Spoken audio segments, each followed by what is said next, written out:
Welcome to Coffee and Tarot with Mama T. I'm Teresa, and I am coming to share a reading that I just did for myself. I thought that after I got the cards all out and was looking at it and thinking about the messages that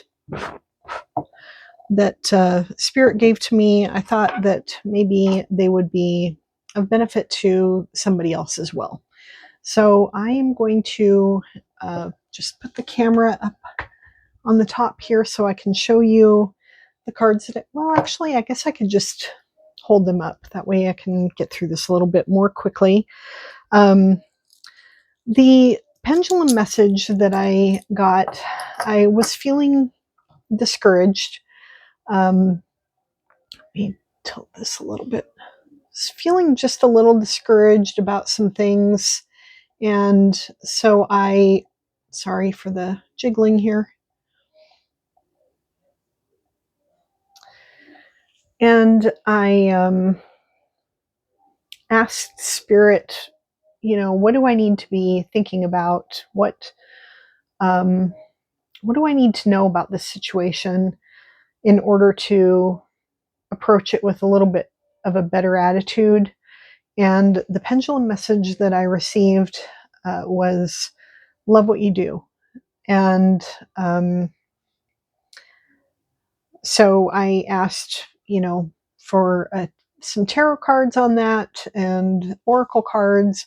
And when I pull tarot cards and oracle cards, I leave the decisions entirely up to Spirit. I have Spirit use dice and a pendulum to tell me, how many oracle decks that I'm selecting, which tarot deck I'm using, which oracle decks I'm going to be reading from. All of that is how many cards I'm pulling from each deck, unless, an extra one jumps out, then I'll take that.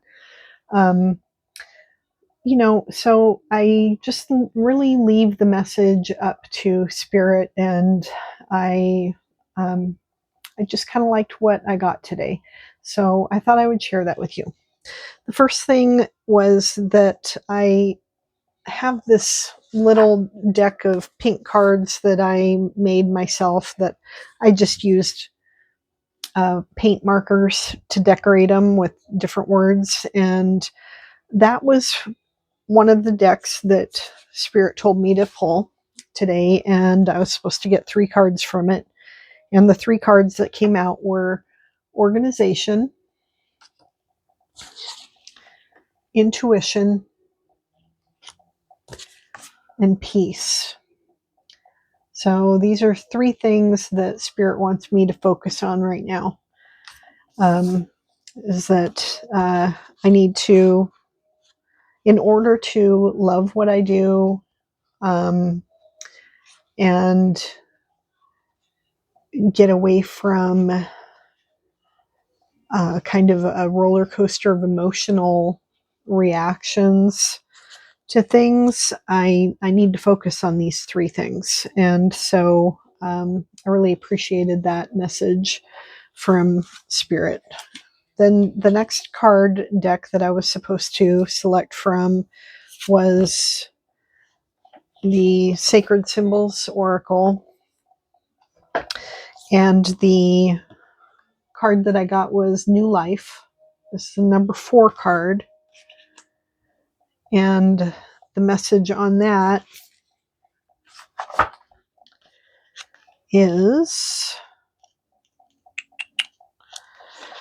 the arrival of new beginnings, or the budding start of something beautiful and long-lasting. Drawing this card can indicate a need or desire to start over with a sense of childlike wonder. What you are beginning will have a strong impact and far reach. Drawing this card can indicate a positive relationship and or experience. That was a great card for me to draw, and it is a message that I'm hearing people receive from the collective as well. Different readers that I follow on YouTube have been sharing messages of new beginnings and new life, and an opportunity to start anew. Whatever the the topic is, whatever the subject is. Sometimes it's people being encouraged to start new relationships. Other ones I've heard is, it's time for a new job, or, some kind of new creative pursuit, et cetera, et cetera. So, but the newness, the new beginnings is a common theme that I'm hearing, and I'm hearing it from spirit, and I'm hearing it from other readers and other messages in the universe encoded within the collective consciousness. So that was a good one. And then the next one I got was from the I Ching, the I Ching. It's the hexagram one, and I got 55, which is a number that I keep encountering. I keep encountering a couple of different numbers: 444, 22, 55, 8. So these are the numbers that I keep running across. I should be playing the lottery with those numbers. Don't steal them. Okay, so the number 55 is abundance, creating success. The king is present to it. Do not mourn, a fitting sacrifice at noon. And then on the back of it, there's more explanation, and it says a wealth of resources, but also a wealth of choices, tasks, and demands. This is a crucial moment where it all comes together. In a time of abundance, there is no place for sorrow or anxiety. It is not the time to hide yourself away. Decide what you will do and make the practical preparations to go forward. What are you called on to do, and what decisions must you take now? Great questions for me at this time in my life, and maybe for you as well. The next oracle deck that I used was the Oracle of the Radiant Sun. This one here, and I got this one is the, I think it's Saturn in Sagittarius. It's fulfillment. Yeah, Saturn in Sagittarius. It's the number 9 for Saturn. And the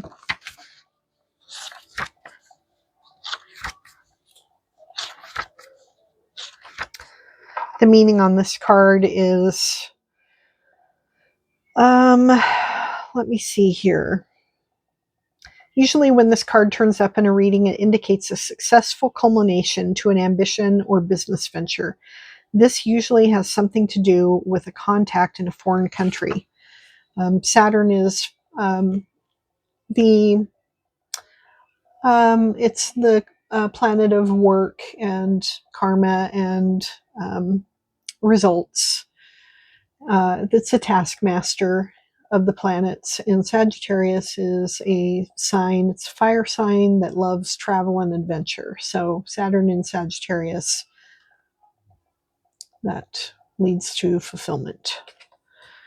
Then the next one from this deck was Jupiter in Taurus, which, as a Taurus, I like to see the planet of good luck in Taurus, and that leads to status.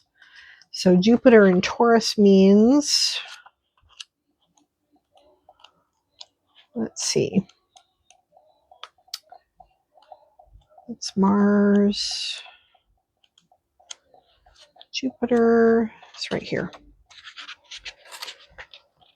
When this card is drawn, it hints that one should be aware of priorities. Sorry, dachshunds, what are you going to do? When this card is drawn, it hints that one should be aware of priorities and question whether material gain is really most important at this moment. So, well, I would say yes. I'm always about the coin. Anyway, yeah, it is a good card for me at this time. Then the next one is this is the last oracle card, oracle deck, and then I also got instruction to pull some tarot. The ones that I got, the last oracle was from the Dream Song Oracle deck, and the cards that I received were Seek the Truest Self and Grab Your Monster by the Tail. So let's see what those have to say. Seek the Truest Self is a number 3 card.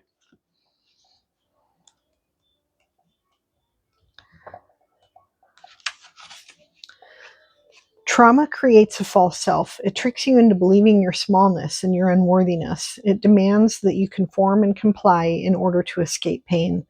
The thoughts and beliefs that come from your early unworthiness programming are false stories and fake news. The crippling fear that you're not enough, that it'll never happen for you, that you are less than deserving of every good thing, total lies. It's time to seek proof of your inherent value and great worthiness. Remove the mask the old stories created. Endeavor to hear the voice that speaks the truest and most beautiful tale of you, even when facing uncertainty or doubt. Then tell that story to your inner child every night before bedtime. True stories make the best fairy tales. Oh boy, I love that one. And that is definitely what I needed to hear. Then the last one, the last oracle is Grab Your Monster by the Tail, 31. And this one says, I just love this deck.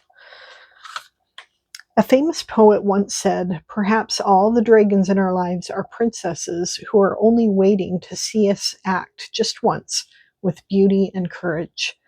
Perhaps everything that frightens us is, in its deepest essence, something helpless that wants our love. It's time to grab your monster by the tail. So many of us sweep our fears under the rug where they'll be less threatening, less likely to disrupt our comfort. This moment challenges you to stand in your power and confront what seems overwhelming, intimidating, or downright scary. Crisis is the companion of opportunity. Look beyond the surface of your fear to the gifts that are hiding in the deep. Whew, blows my mind. All right. Hopefully that worked for some of you too, but it was exactly what I needed to hear. Now, the tarot deck that I was asked to use was the Haindl Tarot. That's what the backs look like. And the cards that I got were, the first one was the Magician. This is a time for creation. Focus, focus, focus. I have the tools that I need in order to create the dream that I want to create. And I just need to focus and not be worrying about, the mask, that mask of unworthiness that I've worn my whole life. The next card is the Three of Wands. And the Three of Wands is about executing on plans that have already been laid. In the Two of Wands, choices have been made, decisions have been made, plans for the future have been created. And then the Three of Wands is when the ship comes in and you go and you start taking action on those plans. The Three of Stones, or the Three of Pentacles, was my next card. And the Three of Pentacles is about teamwork and collaborating with the best and finest. Finding the experts around me. Well, that time they were actually barking at an actual person. So, that's good. At least it was something and not nothing like they usually bark at. Anyway, let's see, where was I?